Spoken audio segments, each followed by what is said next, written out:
Hey, everybody. Welcome to another episode of Dojo Talks. Jesse, Kostya, and I, David, are all here today to talk to you about the five greatest chess authors of all time. We are going to rank them individually, add it up together, and let you know who the greatest chess author of all time is. Kostya and Jesse, are you guys excited to find out, to have that reveal, to Yeah. find out who it is after all these years of reading? Yeah, personally, I'm excited to learn myself who the greatest authors are. I spend most of my time thinking about who my favorite authors are, so this will be an interesting ranking for sure. Yeah, you'll be working a little bit on the fly here. And I will be open to accusations that I'm calling it the five greatest authors and it's simply my five favorite authors. We'll see where that lines up. But in theory, folks, we are trying to say who we think is great if we can think beyond our personal taste, Right. right? So So, yeah, we got to set some clear definitions here. What are we defining as great? hmm, the quality of their work. Okay. But like number of books. I I thought that if they've written more books while maintaining the quality, it's good. If Mm. they've produced tons of bad books, I'm not giving them credit for just churning out more. Yeah. To me, this is not a complicated question. My Okay. my my two friends here were tormented before the show. Is it the people we like? Is it the best of all time? I've said, of course, it's the I best. just think, if Don't we make it do complicated. our top five favorite authors, then no one is allowed to come after us. It's just our personal favorites. I think people might find that interesting. Are you Um, tired of having people come after you, Kostya? just saying like top five greatest, it's a big claim to make. It's a big claim to make. Well, I'll do it. I'll do it. But Yeah. just Because if you're tired of people coming after you, we could just make a plea to the audience. Like, let's just have one show where nobody says anything mean about Kostya in the comments. Just one, you guys. Just Just just one. just for 1 week, just let him taste it. no, David, I appreciate those comments. I'm bored when we don't get the hate comments, Uh-huh. Okay. right? So you want them So to come after you. no, Open of course, I season. want I want them to come after all of us every episode. More Oh, no, comments no, is no. good. Speak for yourself. You're not allowed to send them after to sick them on Jesse and me. But yeah, I'm just thinking, for me personally, thinking about this episode, yeah, I was just reflecting on all the great books, I've read and my favorite authors. Yeah. And yeah, I don't want to sick, just like a couple of my random favorite guys on people. I want to do the chess world, All right. right? I'll sick them on Jesse. Jesse, do you think that Magnus Carlsen's neurodiversity and Fisher-like symptoms have prevented him from ascending to the top five chess authors of all time? I'm going to talk about Magnus and books in a second, but no. No. He's trying to dodge you, folks. Get him. Pitchforks out. Let's start it off. I think Jesse, you go first, then All right, I'll David will start off. go, and then I'll get a sense of what the temperature is like for these rankings. Okay. So I want to say that there's three buckets of authors. And there's two is more important than the third, but I want to mention third. So what are they? They are top players who are able to convey their sense of what chess is and their own human struggle. So a vision of how the game should be played and the emotional viewpoint into what it is for them to be a player. So very big, important genre of chess books.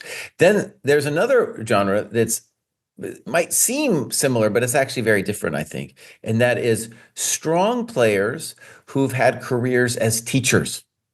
And these authors are very good because they've had to communicate with their students for decades. They're very good at creating a system of words to communicate basic chess concepts.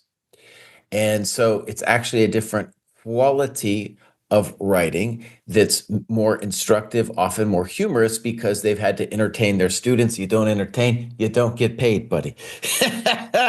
So, for example, In the first category, we have guys like Alekhine, Fischer, Tal, Kasparov.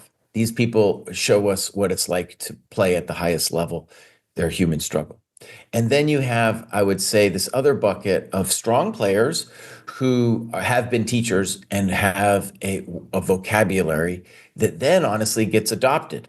For example, Chernev, Nimzo, Silman, those are this other bucket. Okay, finally, Fred and I don't, Reinfeld, I.A. Horowitz. yeah, I don't have any of this third bucket in my top five, but I want to mention it, is there's a whole bunch of literature about chess. You know, people who maybe don't even play chess that well, but they talk about the cultural aspect of the game or the history of the game. And that's fine, but I don't have any of that in my top five. But nevertheless, I want to mention that bucket. Maybe somebody could come up. We could do, at some point, we could do a top five of that kind of book. Yeah. You forgot to mention the lowest of the low. The opening book? The Scum Around the Periphery. Okay, so here we go. I might change my mind here, but number five, I'm going to have Silman. And we, of course, did a whole Silman appreciation show. And I think one of the things when I think about top authors are, did you create a vocabulary, especially in the second bucket of basically author teachers? Did you create a vocabulary that then was passed on and that other people use? And when I hear lower rated players talk, are they talking in your language? And so many players not only appreciate Silman, especially in, like, let's say the 1500 to 2100 range, but then they use his words. They use the way he thinks about the game. So Silman at number five. David, on to you. Yeah. Okay, so chess teachers. I think that's a good bucket, Jesse. I like how you explained it. I'm gonna perhaps surprise you, but our lists are identical so far. Ooh. That's what I had, Silman, and I had to think a long time about it. It was like a long tie break between him and some other dudes, and including some who spoke a little bit more to me personally, right? Because Silman's work, I've seen it appreciated more by my students than by myself, Right. and by some of my peers who had a different trajectory, right? Like, you know, one of my best chess buddies, the guy who I've played against more than anybody else, probably Andy Lee, who joined us for that last game of the FIDE World Championship. He's somebody who was reading Silman when he was 1300, 1500, 1700. I was reading some other stuff from my sensei's library, you know, some more classic kind of stuff that wasn't overtly teaching, but it was just exposing me to, you know, Kariz, Botvinnik, etc., Kotov, blah, blah, blah. But this worked really, really well for him. So I saw, you know, that it could, that Silman's work was inspiring and could lead somebody to mastership of the game. So you know, if I just had to pick somebody who I read and it spoke to me at that exact moment, I might pick somebody else. But I think he's objectively by far a very, very important chess writer and the greatest of the chess teachers.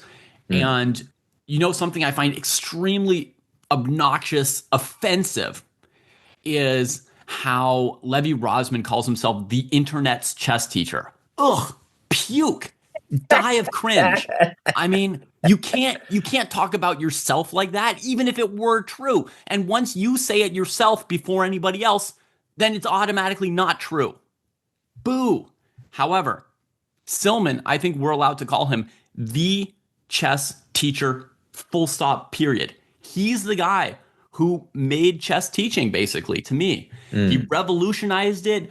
He, you know, had a great production, all of it fantastic level. He affected so many people. He changed the connection between, like, the hallowed halls of chess and the commoners of chess, the clubs and so forth. And yeah, I mean, he's just an absolutely huge figure in the chess world, actually.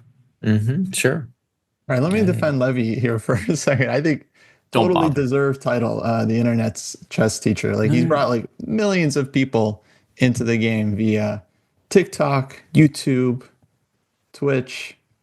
That's the internet. I'm sorry, guys. That is the internet.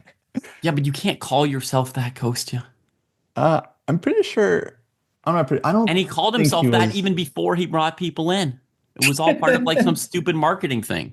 Come on. Have some class, Kostya. I'm pretty sure it was Danny Wrench who suggested it to him. But so blame Danny if anyone. What? I remember an interview. I think maybe Levy told me, or he said somewhere that it was like Danny suggested this branding for him as being like the internet's chess teacher, and then that's what he was trying to do. I'm going to check on that story. If so, I'm going to blame Danny, and you'll be exonerated, Levy. Blame. No, it's still Danny. cringe. You should have had the judgment to say no, Danny. That's disgusting. I don't know. Let history judge me. Let He's got history judge me, so not many like let me numbers and self-aggrandize. YouTube, the internet, like it's all about numbers, right? Like number of You followers, know those views. numbers are simply bought and sold, Kostya. They have nothing to do with quality. You've been behind the dashboard. I All don't, right, I don't Kostya, know. what do you I mean, got?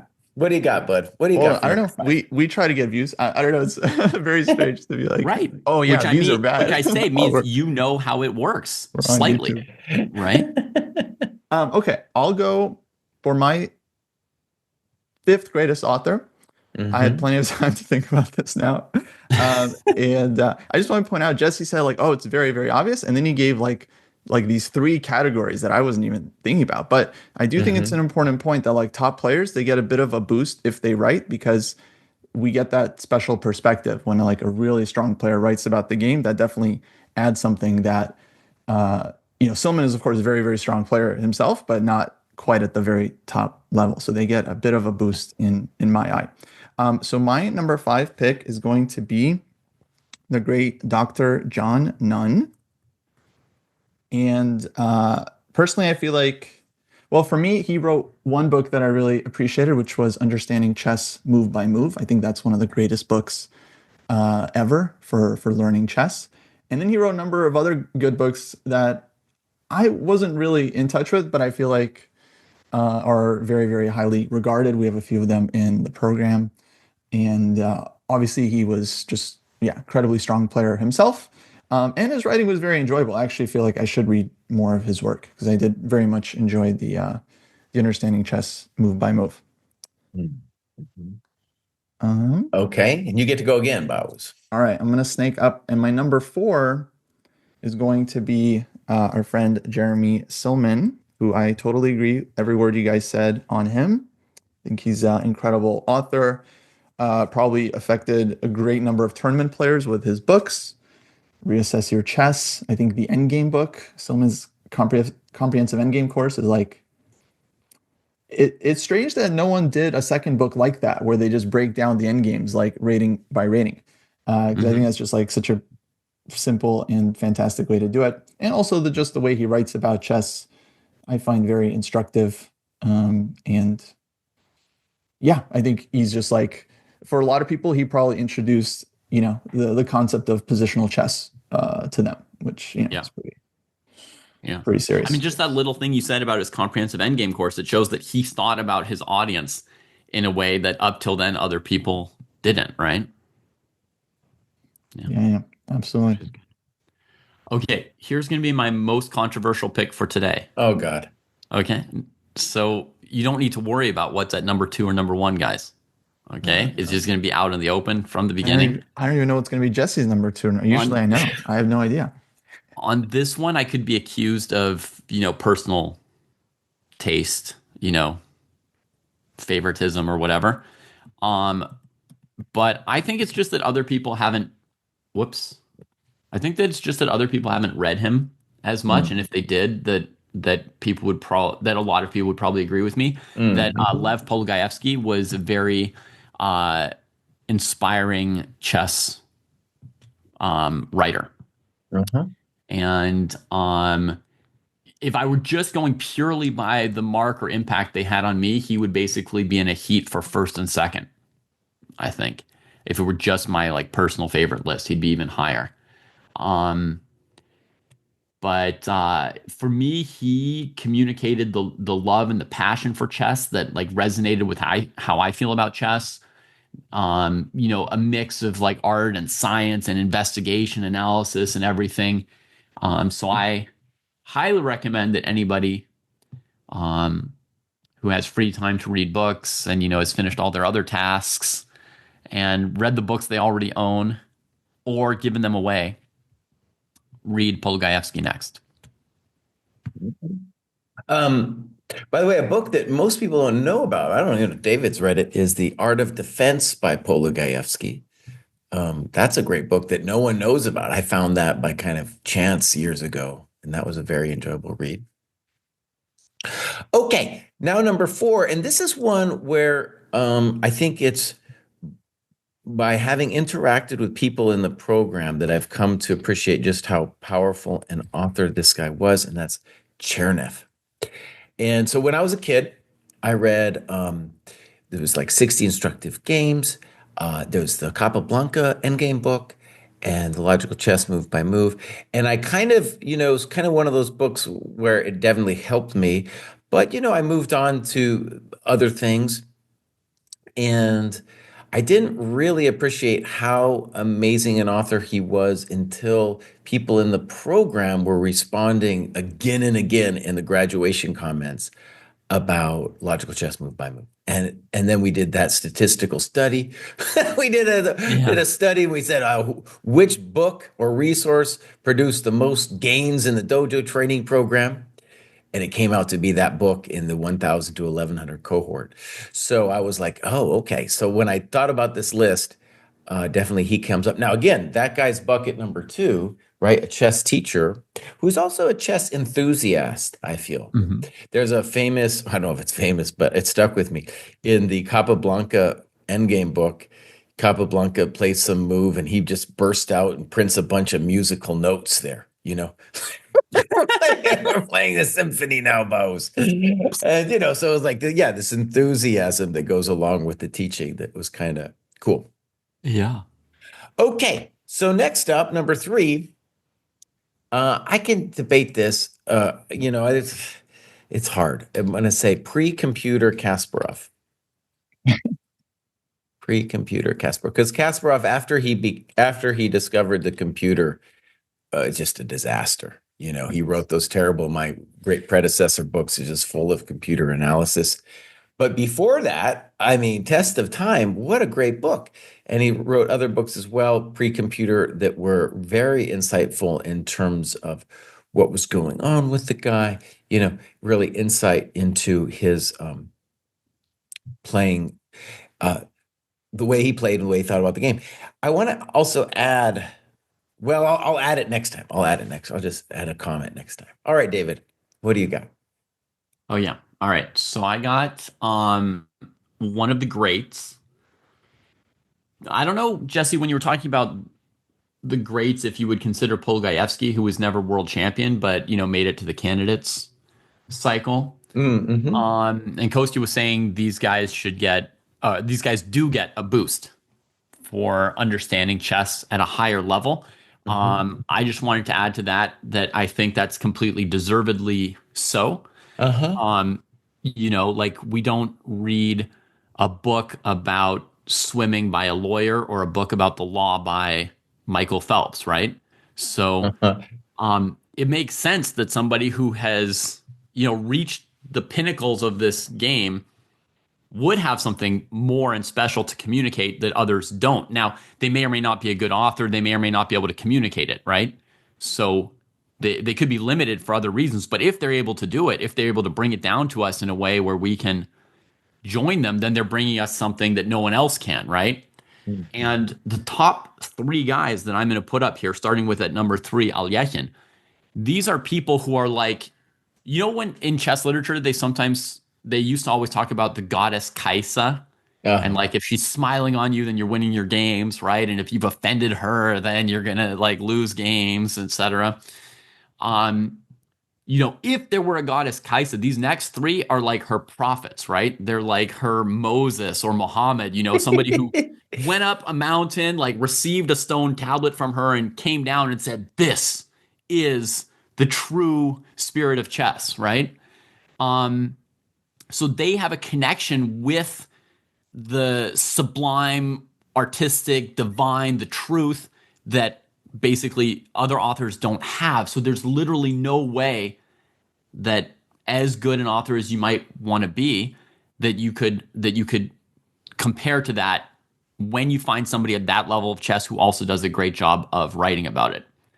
Mhm. So they're going to dominate my list here, and we'll start with Alyekin at number 3. Okay. And he's written, he's written one of the books that came into the discussion about greatest books of all time, right? With Right. the New York tournament book, and his collection of his own games is also, something that one could argue about top 10 status, Hmm. or certainly, it's a book that we think everyone should eventually read. So Okay, Okay, well, Kostya. guys, I'm rethinking my list now, and you guys both brought up very good points with both Chernev and Alekhine. I think both deserve recognition. So I think for me, I'm gonna move none down before I give you my third place Okay. pick. So for me, none is gonna go down to 4, or I mean 6, maybe even Sure. 7. We're only doing top 5, but I think I'm going to put Chernev in 5th place because I agree. The problem for me with Chernev is, of course, I discovered his books when I was too strong already, so I never got the impact of Chernev. But yeah, I do know how loved his books are, and I mean, yeah, we picked them for the program for a reason because they're very instructive. Not just his two most famous ones, but also his like book on Capablanca's endings is a huge mhm. favorite for many folks as well. Hmm. And so for many, he is the person that gets people into the game. So like I personally don't Yeah, find his stuff to be like the most instructive. Like going through all the different games like logical chess, I don't think like every single one of those games is like amazing. I don't think the most instructive games of chess ever played is like I don't think those were the absolute most instructive, but it's like very, mhm. very fantastic books. And he brings people in and then they discover, deeper stuff. And I think it's like he's kind of like their first chess teacher. I think it's very valuable. Okay, and then for Agreed. my third choice, that's going to be the great Gary Kasparov, with no strings attached, pre-comp, post-comp. I'm fine with it all. Um, I would say so for the My Great Predecessor series. I enjoy those books mainly for the writing about the players and their contributions and all that stuff. I understand maybe that was like, ghostwritten by someone else. I imagine it would be. I'm not sure, but like, um, I mean, I think the book still credit to Kasparov, and like Jesse said, he wrote books before the computer era. They're very, very good. Um, and I mean, I guess we're not really counting like, DVDs and courses and stuff, but like I've also watched a bunch of like Kasparov's like stuff, like he's made like courses, DVDs about his life and his games, and it's like very Hmm. articulate. It's very instructive. I know it's Yeah. not like books exactly, but for me, it's that also goes into his book. So I also just find him a very, very engaging um, communicator as well. So I feel like and obviously one of the greatest players of all time. So that plus the writing, yeah, Yeah. I incredible. mean, from my side, although I could be vetoed, but from my side, if we wanted to include things other than books, if we wanted to include courses and videos and stuff like that, we could. It's the top authors, and you can author a course. And I feel like, stuff has moved that way. So if there were a modern author, they might have as many or more courses than they have books, and we could count it. Well, maybe we'll do a different podcast someday about the video presenters or something like that. Top course makers. Yeah, yeah. Course makers. That could be a very different list, actually. Yeah. Good Yeah. idea.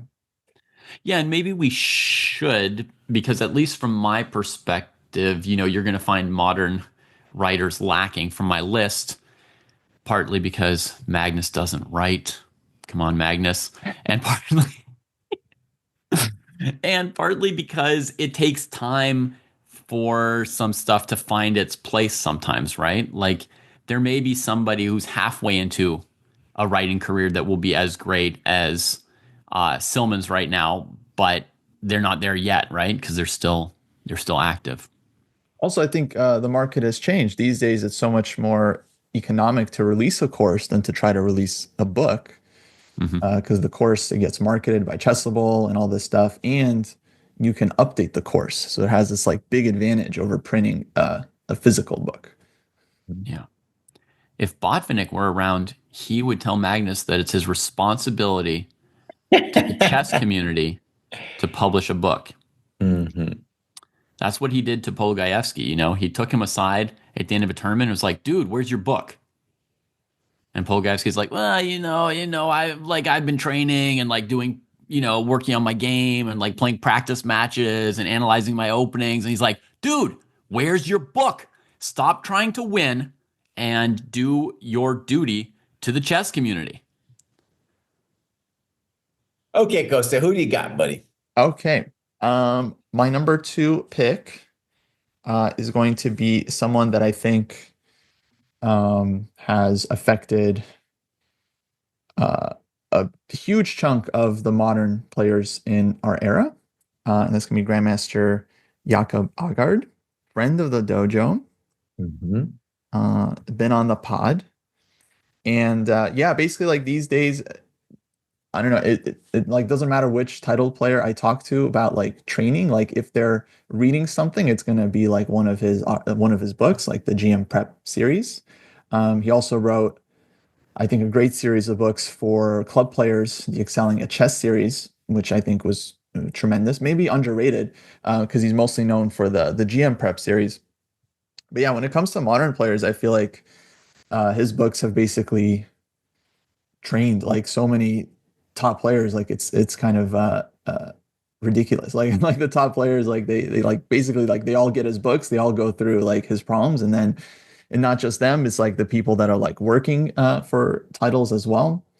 And personally, I find his writing to be of very, very high quality, just like engaging, interesting. It gets you into it. The material is obviously fantastic from an instructive point of view, but I also think like the uh, the prose is very engaging and motivating, which is such an important thing when you're like trying to improve as a chess player.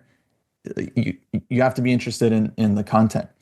So in particular, like for players that are not strong enough to like go through most of his books, I feel like books like Thinking Inside the Box and the original Excelling at Chess, these are more aimed, these are like more prose heavy, more writing. And yeah, I find them just like full of like great chess advice. So yeah, I remember reading Excelling at Chess back in the day, and it set me straight for like 3 years. I was like, I know what to do now. It's just like very fantastic guidance. Yeah. I think that's a very good pick, Kostya. Very good argument. He's kind of like the next Dvoretsky, right? In the line of like chess teachers. Um, Yeah, yeah, and a fundamental figure in the modern professional chess scene, right? And the way everybody's approaching chess out there now. I just personally, I can't put him above my profits. yeah, no, I got you. Let's hear your That's profits, buddy. What that's profit me. you got? Here's the next prophet. He wrote two books, Uh-huh. which one could argue are potentially the greatest chess book of all time. Two. Uh-huh. Um, and while Jesse and I may disagree on the order of those two books, I am fairly confident that Jesse will have him as one of his top two authors as well, just like I do. So, Mm-hmm. Mikhail Tal, who I was recently reminded had three fingers instead of five on one hand. Yeah. Yeah, interesting. Um, a world champion, a prophet, very, very inspiring author. And if I were doing it just on personal inspiration, he might even move up to number one for me. But I've given number one to somebody who wrote more books than him. Okay. So number two, I'm also saying tall. So how about that? Me and David had two agreements. This is a rare podcast, a Very very rare. rare podcast. But let me say a couple qualifying things. So in my first bucket, so players who are at the top who can kind of convey what it's like to be there, what the struggle's like. Um, their weakness is they don't have experience teaching, so they don't actually have a vocabulary that's going to resonate with uh, players. Mhm. So it's different. It's a different quality of writing. And so I want to say my honorable mentions here would be Alekhine and Fisher. I just finished reading 60 Memorable Games. And just, I'm going to do a review of the book, but I actually did a whole video on Fisher's use of the word bind. And he's the only one really who uses this word bind. And there was so much else in the book where I was like, oh, this guy's like using this fascinating lower middle class vocabulary to describe chess positions. And it shows he's not a teacher. This is just his mind. This is we're just crawling inside the dude's crass mind that wants to hurt people, and it's great. So I could have put Fisher in there too. Up there, I think 60 Memorable is a great book, I and feel like maybe he I'm gonna, also uses the word weak a lot. I remember him saying a lot of yeah. moves were weak. Sure. So I'll put Fisher as my number six if we have, that'll be an honorable mention so that if we get at some kind of tie break going on later if we need that. Yeah. Okay. So I don't know, and if you press me like Alekhine and Fisher and it said, Kraai, you got to get him in there, you probably could force me, but I feel like those guys are all to me really great at conveying what chess is at the top, but not teachers, as is my number one, who is Nimzovich. I knew. Okay, Nimzovich, I knew. Nimzovich, I knew Yeah, was gonna be. I got that too, Kostya. Okay, And so we are doing interestingly, favorite. no, it's not favorite. This is not favored by any means. This is the most influential chess writer of all time. And actually, so I just Disagree. reread 60 Memorable Games, and there's loads of references to Nimzovich, and like this is Nimzo would be proud of this move, stuff like that. And I'm like, all right, and of course, of Right. course. Um, and right, so all the deep, like for example, you think about Silman, and the words that come across are things like tall bishop for the bishop that's not going anywhere. Um, but Tall Nimzovich, pawn, right? tall pawn, excuse me, tall Tall pawn. pawn for a bishop Yeah. that's stuck. Yeah. Um, Nimzovich has loads of vocabulary that are deep and resonate with how people talk about chess, even if they've never read Nimzovich. Words Right. like prophylaxis, the isolated queen pawn, and the blockade. The isolated queen pawn and its descendants, of great chapter. Pawn moves are not developing moves. All these things are so deep uh, and deeply ingrained in our chess vocabulary that I Yeah. can't actually imagine somebody picking somebody else for number one. Right. They're in the whole community psyche, right? Right. Like even if you didn't directly read it, it's found its way into you. Hmm. Yeah. Um, yeah, he was a good author. I agree with you. Yeah, I don't know. He was great. He's great. It's just I don't know. I guess it's a different way of looking at it. It's like if you say, okay, he influenced chess writing after him, and because of that, he's Right. great. I mean, I think that's a reasonable point of view. I mean, I think it's one of the reasons that we have less, another one of the reasons we have less super modern works up here, right? Is that like sometimes it takes time for work to percolate, right? And find its way, bounce around through the whole community, right? And show up in the works of someone from the next generation and get referenced and so on and build up its influence and its role and position. Um, but you could perhaps guess who I was going to pick as well. Uh-huh. A world champion who took his responsibility to the game very seriously. He didn't need Botvinnik taking him aside to know what he needed to do.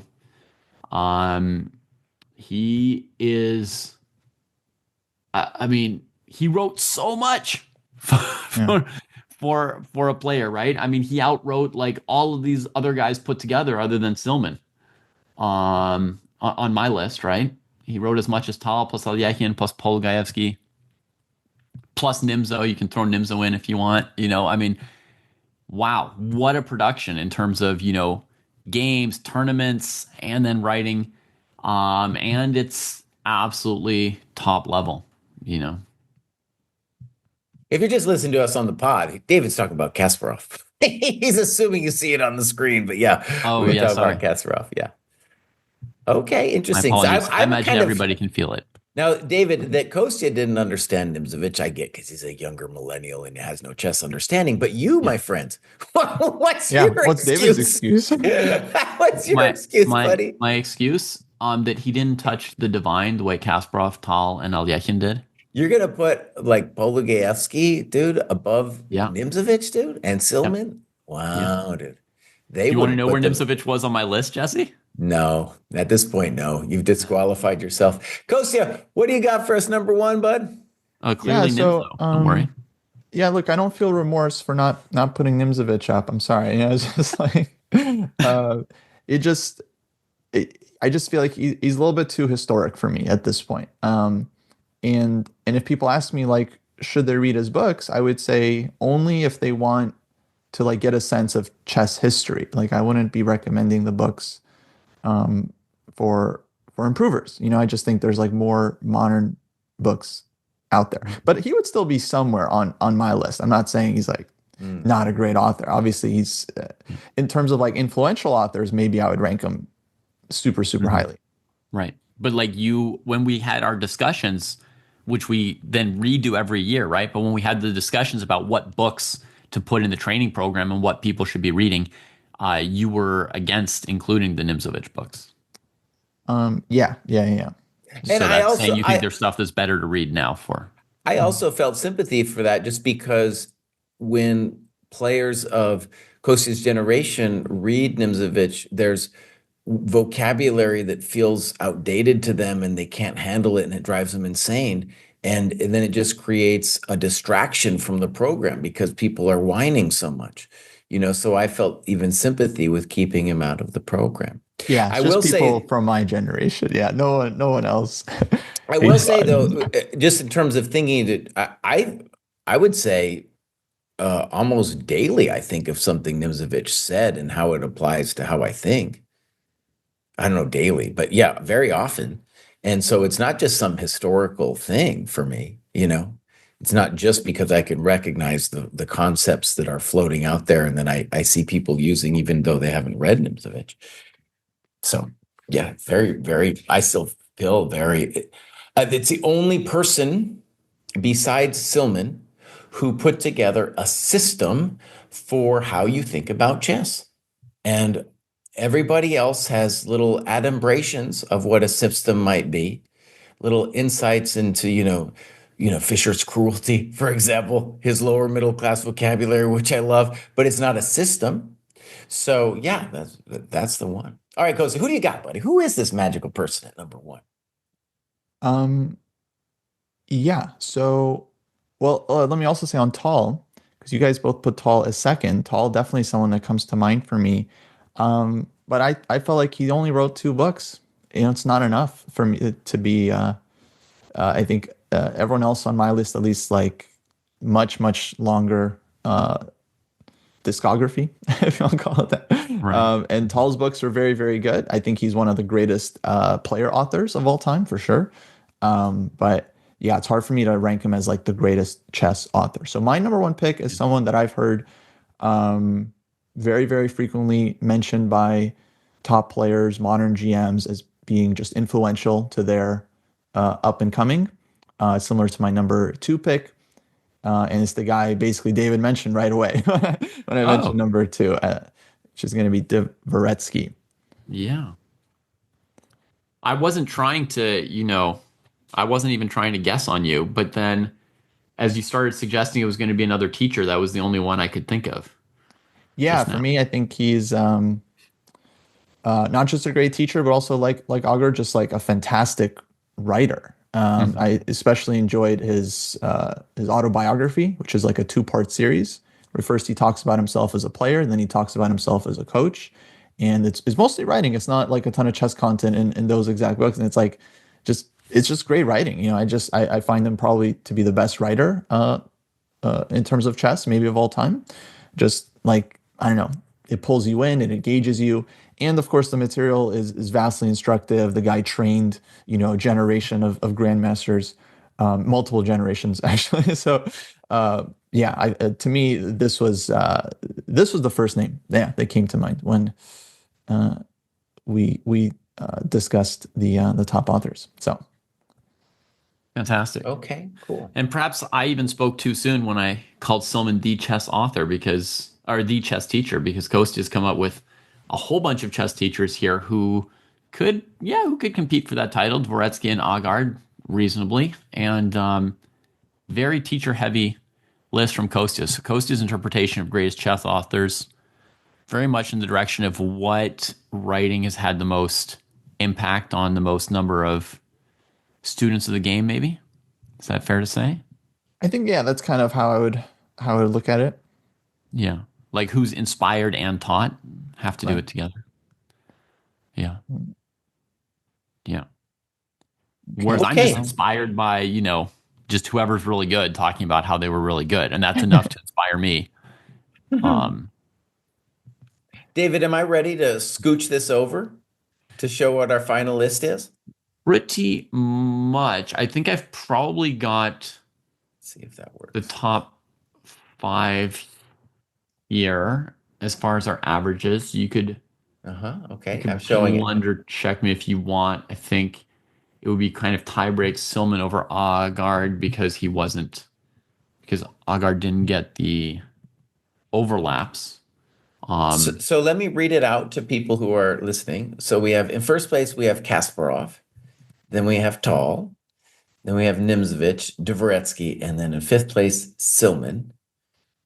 So even though Silman got 2 votes, it was in the fifth place vote. So we got the Three two votes. three Silman votes. Yeah. is, I Silman think, got 3 votes. Yeah. Are you along sure with you want Kus. to double blunder check that, David? Because we got, I mean, All 3 votes, but that's a lot.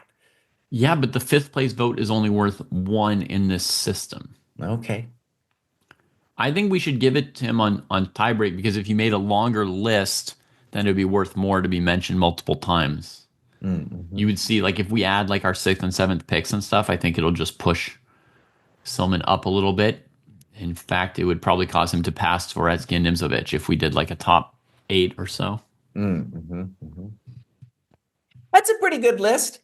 I'm Yeah, happy with that list. Yeah. pretty good. Sparov, Tal, Nimzo, Dvoretsky, Silman. Yeah.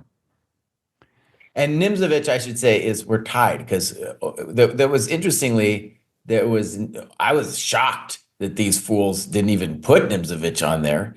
And then, so I was the only one. And so that gets a score of 1.67, which is the same as what Dvoretsky got, Yeah. which Kostya put up there.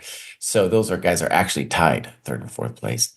Yeah. I put Nimzovich above on our list, Jesse, because I knew that my 6th pick was Nimzovich. I see. So Okay. if we'd gone one deeper, he would have gotten a bump. Yeah. Yeah, I think there's a lot. One of the things about this list to me that is interesting is you could break it up in a variety of ways that we kind of touched on a little bit, right? We have the player authors. Some of the player authors are kind of in between. Like Polygaevsky was a top 10 player, I feel, as was Nimzovich. So Mhm. those guys, little bit of both, but there's something about playing at the very top where the reader gets something a little bit more interesting. I don't feel like Polygaevsky ever had to do a lot of teaching though in the Soviet Union, right? Yeah. He wrote some books, but it wasn't like on the other side of the curtain where you had to teach to make a living, where you come up with ways of talking about the game that are fun and instructive. Yeah, my sense was he pursued his chess, like hard throughout Right, his life. right, right. So we have that kind of thing. We have, of course, the teachers, and there's a whole bunch of literature out there that maybe at some point we could talk about. That is, let's call it an outsider's view of the chess culture, that kind of thing. And as well, I think it's very important we start talking about. Like one of the things I wanted to mention with Magnus is Magnus belongs to a generation that, even though he grew up reading a lot of books himself, that doesn't really do books, right? And so one of the sad things is we don't really, I've, yeah, I can't think of an interview or annotation where I'm like, I'm getting a view into Magnus's soul here. I haven't seen Yeah. that yet. I'd Yeah. be interested in that, Magnus. Um, Yeah. I've right. actually, Jesse, I've watched a couple videos of his Mm-hmm. that he made as instructional videos, not just like, Right. you know, a blitz stream live Right. or something like that, right? But yeah, the format's changed and he's made some videos, but I think even there, like, you know, it's not like he's done that to the extent that other people wrote books, right? Like he doesn't Right. have a huge discography of these videos. I Mm. watched some and they were good. They were perfectly good, but I didn't feel like he really invited us into his, you know, soul or his particular vision, you know. Right. They're like glimpses of it because it's him talking about chess, right? It would be like if you just walked by and saw him doing a post-mortem of a game that he's played with MVL or something like that. You get some little flashes, right? Mm-hmm. What I caught was just like his like full board eye for activity. You know, I just saw like that all this stuff, like it's in a glance of an eye, it's all very natural to him. I got some little tidbits of his view of the board just from watching him look at a board. Um, but it wasn't like he was putting into words and sharing with us, you know, what he had accessed. I've seen a few of his annotated games in like ChessBase, Mega Database, and his Hmm. annotations are kind of interesting. I remember one where he's playing someone. They have some complicated struggle, and then it clarifies, and he gets a slightly better rook and bishop versus rook and bishop endgame. Maybe he was playing Fabio or someone, and in the notes I remember he wrote like, "I couldn't wait to reach this position and like grind my opponent out from here." And I thought that was like, oh, I remember seeing that because it was like just very slightly better endgame. And he's like, oh, I was salivating for this position. Is basically what Yeah, he said. And that to me that's gave, good. you know, some insight. But we kind of understood this about Magnus already. Yeah. Yeah. But But yeah, it's, Magnus, write more. What's going on? Why aren't you yeah. writing books? Yeah. We have to salivate over little tidbits of insight like that. Well, guys, as we wrap this up, let us tell the viewers a couple things. Support the podcast on Patreon if you like Dojo Talks. Um, Through our Patreon, you can most importantly cause us to keep producing this podcast, but secondarily, you can get early access to episodes, you can get input on what the topics should be, and so forth. And I've got a little hint about our next episode. Looking at this list of top authors, Kasparov, Tal, Nimzovich, Dvoretsky, Silman, Agard, one of them will be on our next podcast. Who will be our guest? Who You will can be try our and guess in guest? the Yeah. comments. All right, guys. That sounds great.